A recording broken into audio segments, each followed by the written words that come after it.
બાજુ આવતીકાલથી ભાજપની તિરંગા યાત્રા શરૂ થવાની છે। બીજી બાજુ આજથી કોંગ્રેસની ન્યાય યાત્રા પણ શરૂ થઈ ચૂકી છે। છેલ્લા 4 વર્ષમાં રાજ્યમાં સર્જાયેલી અલગ અલગ હોનારતોમાં અનેક લોકોએ જીવ ખોયો છે। કોંગ્રેસે તેને મુદ્દો બનાવીને પીડિત પરિવારોને સાથે રાખીને મોરબીથી યાત્રાની શરૂઆત કરી છે।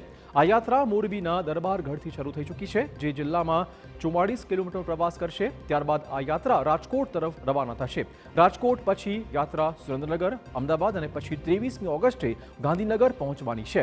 ત્યારે રાજકોટના અગ્નિકાંડના કેટલાક પીડિત પરિવારો યાત્રામાં નહીં જોડાય। 27 પૈકી 15 જેટલા પરિવારોનો ન્યાય યાત્રામાં નહીં જોડાવાનો ફેંસલો સામે આવ્યો છે। બીજી બાજુ સુરતના તક્ષશિલા કાંડના પીડિત પરિવારો પણ આ યાત્રાથી અળગા રહેવાના છે।